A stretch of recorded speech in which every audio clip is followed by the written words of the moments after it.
पांच दरियाओं का संगम, लहलहाते खेत खलियान, फसलों और तारीख से जरखेज, मज़ाहिब तहजीबों का अमीन और सकाफतों का अक्कास पंजाब। इस खित्ते का तारुफ किसी एक खूबी से मुंसलिक नहीं।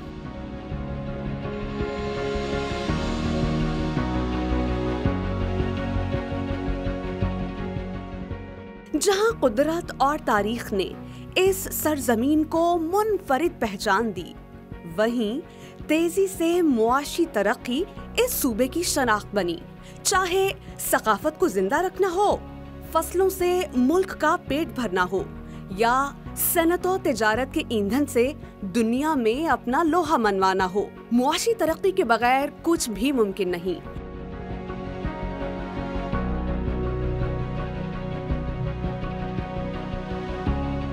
इसी मईशत का पहिया तेज से तेज तर चलाते बिजनेस हब्स हों या मकामी और बैरूनी इन्वेस्टर्स को वेलकम करते इकोनॉमिक जोन्स, हुकूमत पंजाब ने पायदार तरक्की की हकीकी बुनियाद रखने के लिए 560 अरब रुपए के तरक्याती प्रोग्राम का आगाज किया।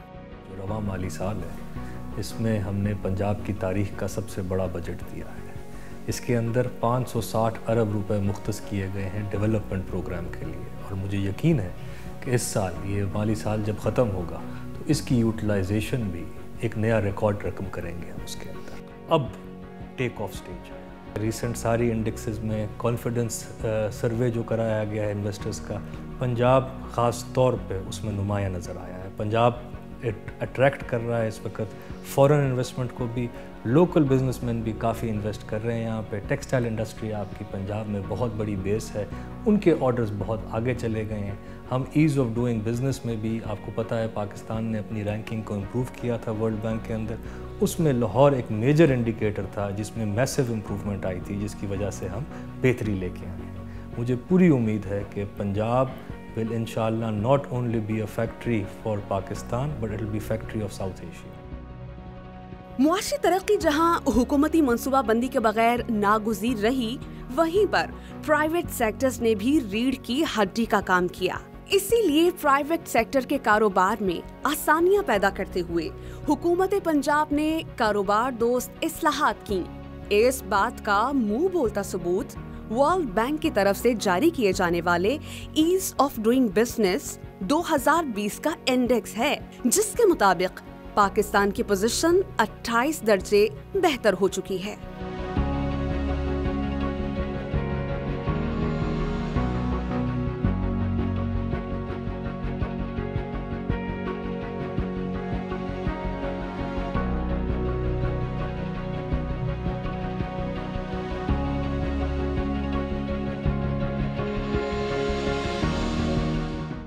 मईशत में अपना अहम किरदार अदा करता इंजीनियरिंग सेक्टर भी जहां बड़ी सनतों को दिन रात चलाने के लिए पुरअज़्म दिखाई दिया, वहीं लोकल कंज्यूमर की जरूरियात पूरी करती प्राइवेट इंजीनियरिंग कंपनीज भी आए रोज खुद को जदीद तकाज़ों से हम आहंग करके इक़्तिसादी तरक्की में अपना किरदार अदा कर रही हैं। कूल इंडस्ट्री से लेकर अवाम, बिलखुसूस ख़वातीन को स्किल ट्रेनिंग देकर अपने पैरों पर खड़ा करती सिलाई मशीनें, इन इलेक्ट्रॉनिक मसनूआत बनाने वाली कंपनीज को भी मराद फराहम करते हुए मुनाफा बख्श मार्केट की तरफ राग़िब करना हुकूमत की अव्वलीन तरजीहात में से एक रही।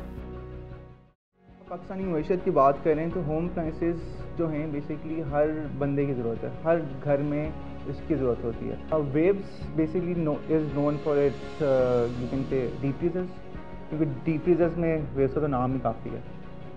डीप फ्रीजर्स में टॉप पे है वेव्स, ठीक है। अगर आप सिंगर को देखें तो सिंगर जो है it's known for its swing machines और वाटर हीटर्स। इसके अलावा अदर दैन दैट वेव्स में फ्रिजेस हैं, आपके पास माइक्रोवेव्स हैं, स्प्लिट एसीज़ हैं, इन्वर्टर स्प्लिट एसीज़ हैं, ठीक है, वॉशिंग मशीन हैं, इसके अलावा भी कुछ छोटी मोटी और अप्लायंसेस हैं।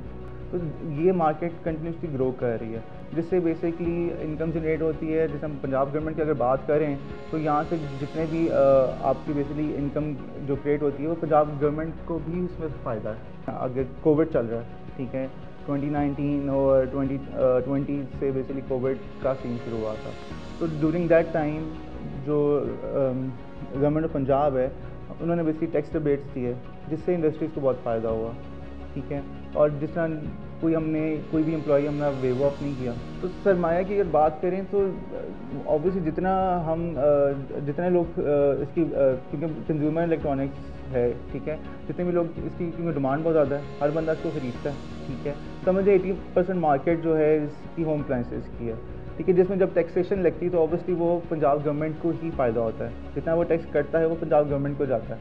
तो बेसिकली इनिशियली अगर बात करें तो ये ओवरऑल पंजाब गवर्नमेंट को ही फ़ायदा हो रहा है। जितनी हमारी सेल्स होती हैं उसमें पंजाब गवर्नमेंट को ही फ़ायदा हो रहा है। हमारी अराउंड यू कैन से कि 1500 वर्कफोर्स है, जिसमें अराउंड 1000 आपकी लेबर फोर्स है और अराउंड 500 प्लस आपकी दूसरे मैनेजरियल डिपार्टमेंट्स हैं। जो इंटरनेशनल लेबर लॉज हैं, जो हमारे बेसिकली अपनी गवर्नमेंट के लेबर लॉ हैं, ये प्रॉपर्ली इस पर इम्प्लीमेंटेशन की जाती है हमारी फैक्ट्रीज़ और हमारी कंपनी के अंदर, ठीक है। अदर दैन दैट हमारा पूरा एक सेफ्टी डिपार्टमेंट है जो बेसिकली इस पर पूरी एक प्रॉपर्ली नज़र रखता है और मेक श्योर कि हर वर्क फोर्स में हर बंदा सेफ्टी के साथ काम कर रहा हो और कोई उसको इश्यूज़ ना आए बीच में। मैन्युफैक्चरिंग में बेशुमार पंजाब में एक बेस है मैन्युफैक्चरिंग की। इंजीनियरिंग, ऑटोमोबाइल्स, केमिकल्स बहुत इम्पोर्टेंट है कि इन्वेस्टमेंट जो है वो ड्राइव करे इकोनॉमिक ग्रोथ को, और इन्वेस्टमेंट जो है वो प्राइवेट सेक्टर ने देनी है। पब्लिक सेक्टर की इन्वेस्टमेंट इंफ्रास्ट्रक्चर वगैरह में हम पूरी तरीके से कर रहे हैं और उसको इस तरीके से कर रहे हैं कि उसकी वजह से प्राइवेट सेक्टर और ज़्यादा इन्वेस्ट करे। इसलिए जो फोकस है, एक तो बहुत इंटेंसिव कंसल्टेटिव प्रोसेस है प्राइवेट सेक्टर से।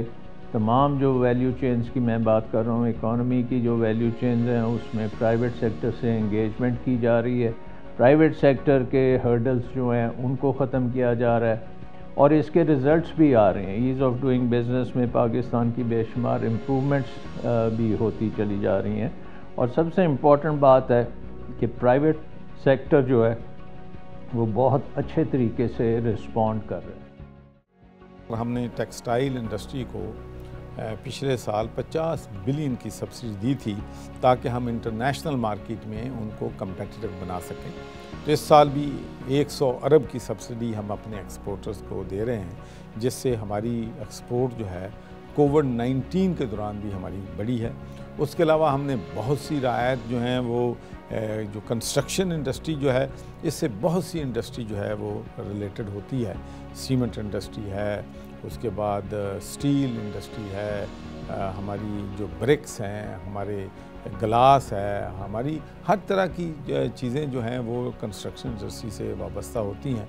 तो माशाल्लाह कंस्ट्रक्शन इंडस्ट्री को बहुत सी मुराद जो है हमारी हुकूमत ने दी हैं, जिसकी वजह से अब आप देख लें कि हमारा प्रॉपर्टी मार्केट में भी माशाल्लाह ख़रीदो फ़रोख्त जो है वो बड़ी है।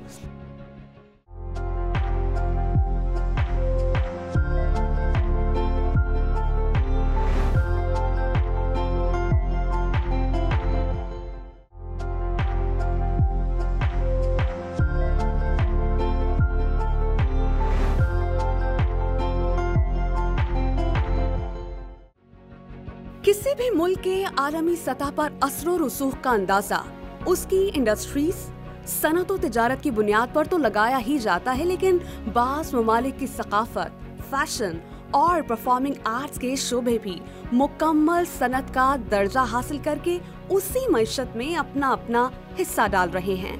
मरे सगीर में जब फिल्मों का आगाज हुआ तो मुंबई, कलकत्ता की तरह लाहौर को भी फिल्मसाजी के हवाले से अहमियत हासिल रही और वक्त गुजरने के साथ साथ इसी लाहौर को सकाफती गढ़ तस्लीम किया गया। 70 और 80 की दहाई में फिल्म इंडस्ट्री उरूज पर रही और फिर ये शोबा जवाल पजीर हुआ। पिछले चंद बरसों में चंद पाकिस्तानी फिल्म साजों ने डगर से हटकर अच्छे मौज़ूआत पर कामयाब फिल्म्स भी पेश की। मुआशरे की इस्लाह की गर्ज से नाकाबिले फरामोश स्टेज शोज भी दिए गए। अदब व सकाफत को फरोग देते परफॉर्मिंग आर्ट्स का चर्चा भी रहा। लेकिन बावजूद इन सब बातों के, इन शोबाजात को ताहाल यहाँ सनत का बाकायदा दर्जा हासिल न हो सका।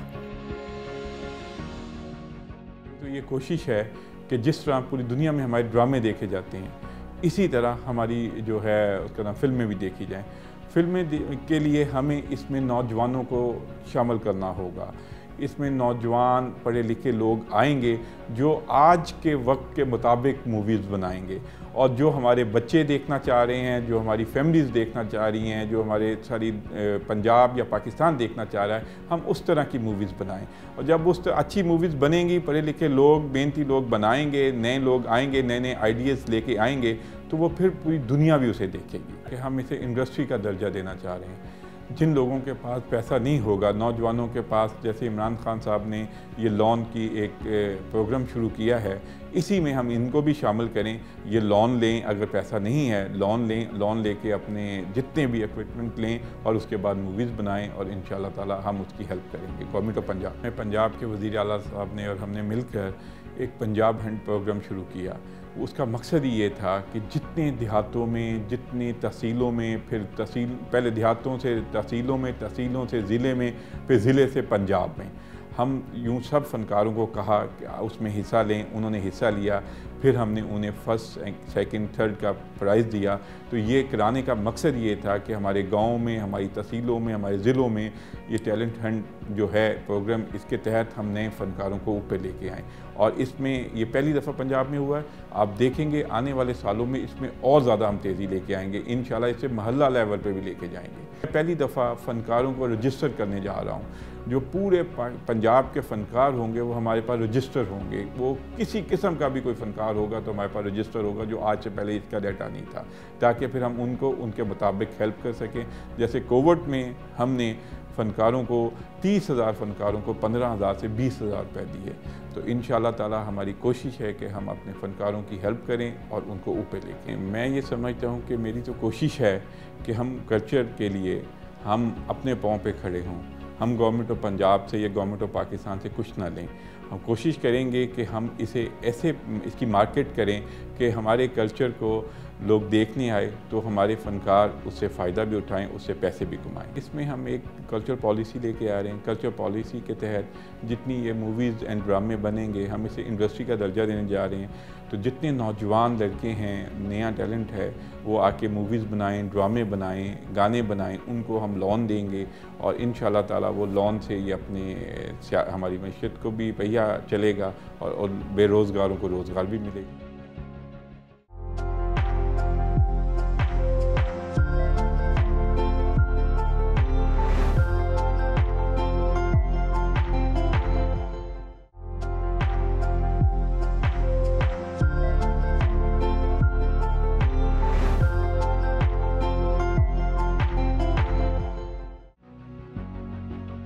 मईशत को फास्ट ट्रैक पर लाती इंडस्ट्रियलाइजेशन हो, फॉरेन इन्वेस्टर्स को दावत देते बिजनेस हब्स हो, या बका की जंग लड़ती परफॉर्मिंग आर्ट्स इंडस्ट्री को पैरों पर खड़ा करने की कोशिश। बिलखुसूस जहां पंजाब हुकूमत ने मईशत से जुड़े हार्ड सेक्टर को तरक्की देने की मंसूबाबंदी की, वहीं जुनूबी पंजाब की महरूमियां दूर करने का वादा भी किया। इस खित्ते की पसमानदगी दूर करने के लिए पहली बार अलहदा बजट बुक मुरतब की गई और 34% से जायद बजट मुख्तस हुआ। पंजाब हुकूमत की हिकमत अमली के मुताबिक जुनूबी पंजाब के फंड्स अब ना किसी शहर को मुंतकिल किए जाएंगे और ना ही किसी और मंसूबे पर खर्च होंगे, बल्कि ये फंड्स सिर्फ वहाँ के अवाम की तरक्की और खुशहाली पर सर्फ हुआ करेंगे। जहाँ तक साउथ पंजाब का ताल्लुक है, चीफ मिनिस्टर साहब हमारे साउथ पंजाब से हैं, हमारे फाइनेंस मिनिस्टर साउथ पंजाब से हैं, हमारे एग्रीकल्चर मिनिस्टर जो हैं वो साउथ पंजाब से हैं, और बाकी भी जो अहम पोस्ट्स हैं, मिनिस्ट्रीज़ हैं या फेडरल गवर्नमेंट में हैं, वो जो है हमारी सूबा जो है साउथ पंजाब से हैं। और इसके अलावा बाकी भी जितनी भी हमारी फंडिंग हो रही है, they are receiving more than fair share. तो मैं समझता हूँ कि जो उनकी महरूमियाँ थीं उनको दूर करने के लिए हमारी हुकूमत जो है भरपूर तरीके से कोशिश कर रही है। और उसके अलावा अभी सूबा तो हम नहीं बना सके, हमारी कमिटमेंट थी, हमें बनाना भी चाहिए, लेकिन वहाँ पर सेक्रेटेरिएट जो हैं वहाँ पर बन रहा है, बहावलपुर में भी बन रहा है, मुल्तान में भी बन रहा है, जिससे लोगों के लिए आसानियाँ पैदा हों। जहां सूबे की पसमानदगी को खुशहाली में बदलने के लिए मंसूबाबंदी की गई, वहीं तालीम के फरोग के लिए भी पंजाब हुकूमत ने जामे हिकमत अमली अपनाई। बच्चों को टीवी चैनल, वेबसाइट और एप्लीकेशंस के जरिए तालीमी सिलसिला जारी रखने का मौका फराहम करता तालीम घर हो या 27,512 प्राइमरी और एलिमेंट्री स्कूल्स का अपग्रेडेशन प्लान, सूफीज़म और साइंसी रिसर्च मराकज बनाने का फैसला हो या सूबे भर में 15 नई यूनिवर्सिटीज के कयाम पर काम, सूबे में फरोग़ तालीम के लिए अहम इक़दामात देखने में आए। पहला तो मेरा टास्क ये था एजुकेशन डिपार्टमेंट का, मेरा और चीफ मिनिस्टर साहब का, कि हम तमाम यूनिवर्सिटीज़ में परमानेंट वाइस चांसलर लगाएं। और दूसरा टास्क ये था कि जब से मेरा ख्याल है जब से मैं जानता हूँ, हमेशा ये होता था कि सर्च कमेटी बनती थी और सर्च कमेटी 3 या 5 नाम शार्टलिस्ट कर देती थी और फिर चीफ मिनिस्टर साहब या हमारे एजुकेशन डिपार्टमेंट या चांसलर उनमें से किसी एक को वाइस चांसलर लगा दें। तो हमने ये फ़ैसला किया कि अब हम जो है जो नंबर 1 आएगा सर्च कमेटी की रिपोर्ट में उसी को लगाएंगे। तो दूसरा हमने माशाल्लाह सक्सेस ये की है कि तमाम वाइस चांसलर हमने जो हैं वो नंबर 1 जो था मेरिट पे 100% लगाए हैं और तमाम यूनिवर्सिटी यहाँ पर एडहॉक बेसिस पे वाइस चांसलर काम कर रहे थे उनको वहाँ पर परमानेंट जो है कर दिया। और तीसरी और सबसे अहम बात ये थी कि हमारी 15 यूनिवर्सिटीज़ ऐसी थी जो 10 साल से 15 साल से चल रही थी जिनके अभी तक स्टैट्यूट्स ही नहीं थे। तो ये एक बहुत बड़ा टास्क था और माशाल्लाह हम तमाम यूनिवर्सिटीज़ के स्टैट्यूट्स हो गए हैं और वो कंफर्टेबल तरीके से अब जो है काम कर रहे हैं। यूनिवर्सिटीज़ का जो सबसे अहम रोल है वो नॉलेज क्रिएशन और रिसर्च है। तो हम जो काम करने जा रहे हैं और प्राइम मिनिस्टर साहब ने कल ही इस पे मीटिंग ली है कि हम जो ये जोन्स बनाने जा रहे हैं, technology zones, special technology zones, जहाँ पे इंडस्ट्री एकेडेमिया लिंकेज होगी, यानी कि जो रिसर्च यूनिवर्सिटी में होगी वो इंडस्ट्री में इस्तेमाल भी हो सकेगी। वो इंडस्ट्री फिर फाइनेंस करती है, रिसर्च ग्रांट्स प्राइवेट सेक्टर भी देती है, पब्लिक सेक्टर भी देता है। जब तक आपको रिसर्च का कोई फ़ायदा नज़र ना आ रहा हो तब तक वो पैसे लगाने का कोई फ़ायदा नहीं है। तो दैट्स वाई हमने ये फैसला किया है कि इंडस्ट्री और एकेडेमिया को आपस में लिंक करें और ये इस तरह STZs बनाई जाएँ जहाँ पे जो भी रिसर्च यूनिवर्सिटीज़ को हो उनको इंक्यूबेट किया जाए।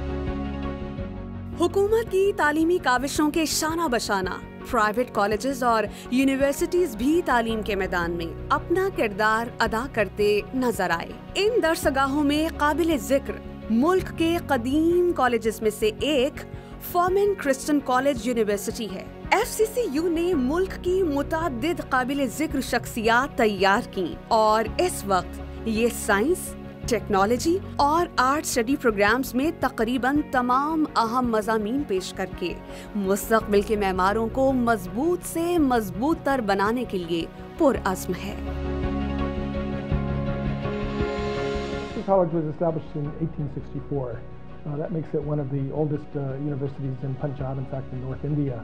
It was established by Charles Forman, born in the United States in 1821, recently celebrated his 200th anniversary. But he had this compelling interest in education. And so when he came to, at that time, I guess it was British India, and at that time the railways were just getting built, came in the 1860s to Punjab, it was with an education mission in mind. He basically opened the high school in the old city, charged students 1 paisa a day, and from the very beginning he had a diverse group of ethnic groups and religious groups in Punjab. So basically it was to introduce, in some cases, one of the things that was early on was important were the science labs. So in some sense it was a science-based curriculum as well, even indeed from the very beginning. I think actually though it's probably fair to say that Forman came into its own after independence in terms of its direct impact on the then new country of Pakistan.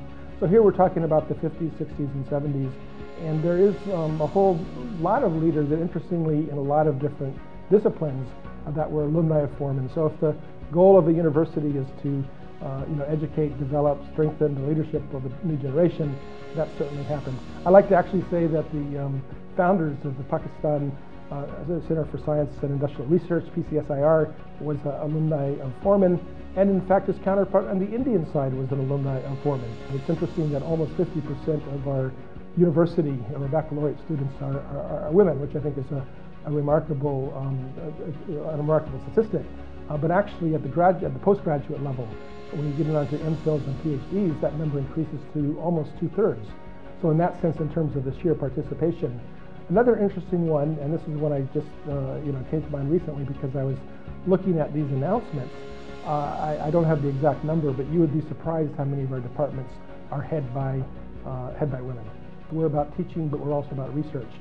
And again, when you look at the papers, when you look at the books published, when you look at the international reputation of the faculty, it's one of our missions and one of our achievements that they make their mark, not just in Pakistan but beyond, in terms of, again, their participation in international events, their publications, the books they write, some actually across all fields, certainly including science, but certainly including the social sciences, and certainly including the humanities.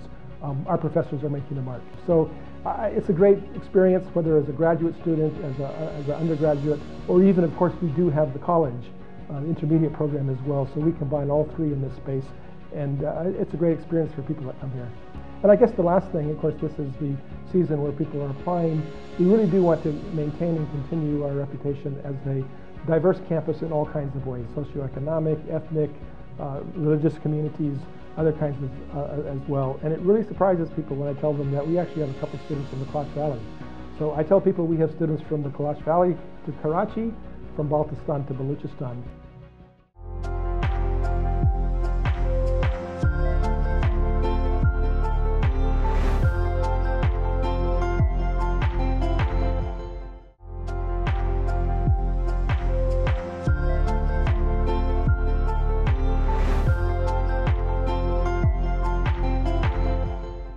तालीमी इस्लाहात के साथ health care का शोबा पंजाब हुकूमत की अव्वलीन तरजीहात में शामिल रहा, जिस पर अमली तौर पर इक़दामात होते दिखाई भी दिए। मदर एंड चाइल्ड केयर अस्पताल हों, नए अस्पतालों के क़याम के मंसूबे या सेहत इंसाफ कार्ड, बर्क रफ्तारी से होती कोरोना वैक्सीनेशन हो या फिल्टर क्लिनिक सिस्टम, ये वो काविशें हैं जिनके जरिए सेहत आमा के शोबे में इस्लाहात का सफ़र जारी है। सबसे अहम काम तो ये था कि जब हम आए हैं तो ये डिपार्टमेंट में 50% हमारी पोस्टें खाली पड़ी हुई थी। तो जब हमारे आने के बाद अल्हम्दुलिल्लाह हमने कोई तकरीबन 40,000 लोगों को इस वक्त नौकरी दी, जिसके अंदर डॉक्टर्स हैं, जिसके अंदर नर्सेज हैं, जिसमें पैरामेडिकल स्टाफ है, जिसके अंदर फिजियोथेरेपिस्ट हैं, फार्मासिस्ट हैं, और पहली दफ़ा मेल नर्सेज भी लिए गए। इससे पहले कभी मेल नर्सेज नहीं लिए गए थे। दूसरी अहम बात ये थी कि माँ और बच्चे की शरह अमवात में हमें शर्मनाक हद तक बहुत ज़्यादती हुई, और उसके लिए बहुत ज़रूरी था कि जो माँ की सेहत के हस्पताल हैं वो बनाए जाएँ। तो ये तहिया किया गया कि जो दही इलाके हैं उनमें मदर एंड चाइल्ड हॉस्पिटल बनाए। तो हमने सबसे पहले जो शुरू करा है अस्पताल वो मियाँ वाली में शुरू किया, अटक में इस वक्त शुरू हो चुका है, लैया के अंदर मदर एंड चाइल्ड हॉस्पिटल शुरू हो गया है। इस वक्त गंगाराम अस्पताल में 650 bedded mother and child block नया बन रहा है, और वो स्पेशलाइज्ड हॉस्पिटल है। यानी टोटल हम इस वक्त 7 हॉस्पिटल्स बना रहे हैं, और फिर 7 अस्पतालों के साथ सबसे बड़ी ये बात है भावल नगर के अंदर भी हम मदर एंड चाइल्ड हॉस्पिटल बना रहे हैं। सबसे बड़ी ये बात है कि इनके साथ नर्सिंग कॉलेजेस भी साथ बना रहे हैं। निश्तर 2 यानी वो अस्पताल, निश्तर अस्पताल 40 साल के बाद पहली दफ़ा मुल्तान के अंदर एक्सपेंशन हो रही है हॉस्पिटल की, और नया हॉस्पिटल बन रहा है निश्तर 2 जो 1000 बेडेड का हॉस्पिटल है। 500 बेड उसके अगले साल तक तैयार होकर फाल हो जाएंगे, और उसके बाद उसका दूसरा ब्लॉक शुरू हो जाएगा। इसी तरीके से डीजी खान के अंदर नया कार्डियोलॉजी का अस्पताल बन रहा है, रहीम यार खान के अंदर नया अस्पताल बनने लगा है। तो ये जब नए अस्पताल, और देखिए लाहौर में नहीं हमने कंसंट्रेट किया, ये अस्पताल उधर बन रहे हैं जिन इलाकों की तरफ पहले कभी किसी हुकूमत ने ध्यान नहीं दिया था। हमने इस वक्त पायलट किए 2 फिल्टर क्लिनिक्स। एक हमने फिल्टर क्लिनिक वादत कॉलोनी में बनाई है, और एक फ़िल्टर क्लिनिक जो है टाउनशिप पे बनाई है। फ़िल्टर क्लिनिक का मकसद ये होता है, जब आप देखते हैं जो जैसे जिना अस्पताल है, ये इसकी फ़िल्टर क्लिनिक्स हैं।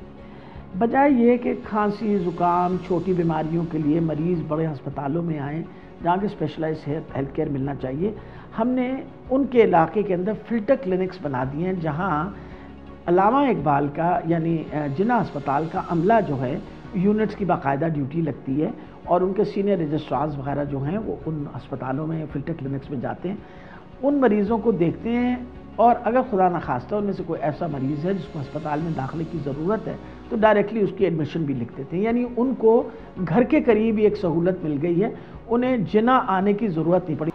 इंशाअल्लाह सेहत कार्ड जो हैं इस साल के आखिर तक यानी दिसंबर 2021 में पंजाब की सारी आबादी यानी सारी फैमिलीज़ जो हैं उनको कार्ड मिल जाएगा। हमारे पास जो स्टेटिस्टिक्स आए हैं नादरा की तरफ से वो कोई तकरीबन 2 करोड़ और 93 लाख फैमिलीज़ हैं। ऑलरेडी हमने 85 लाख फैमिलीज़ को कार्ड दे चुके हैं। लोग इस पर ऑपरेशन करवा सकते हैं, दिल का ऑपरेशन करवा सकते हैं, हड्डियों का, एक्सीडेंट का, खुदा न खास्ता कोई और मसला हो, कैंसर का ट्रीटमेंट उसमें शामिल है, उसके अंदर डायलिसिस शामिल है, उसके अंदर फिर सबसे बड़ी ये आँख के ऑपरेशन शामिल हैं। तो जो मुझे ज़्यादा खुशी हुई इस बात की, और डिलीवरीज, सिजेरियन सेक्शन, हिस्टेक्टमीज, ये सब कुछ शामिल है उसके अंदर। कि सिर्फ हमारे अस्पताल नहीं, इसमें तकरीबन 500 से ज़्यादा निजी अस्पताल जो हैं वो हमने इम्पैनल कर रखे हैं ताकि लोगों को निजी अस्पताल में भी ये सहूलत मिले।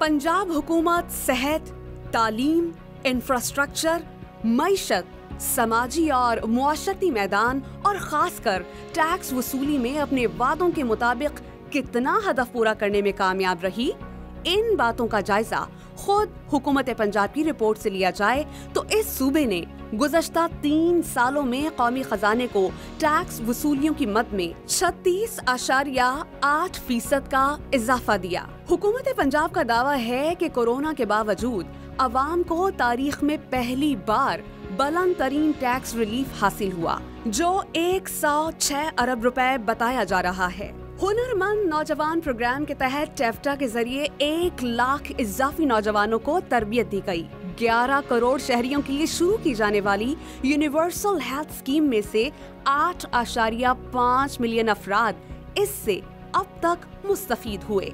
सूबे के किसानों को 95% इजाफी कर्जे दिए गए।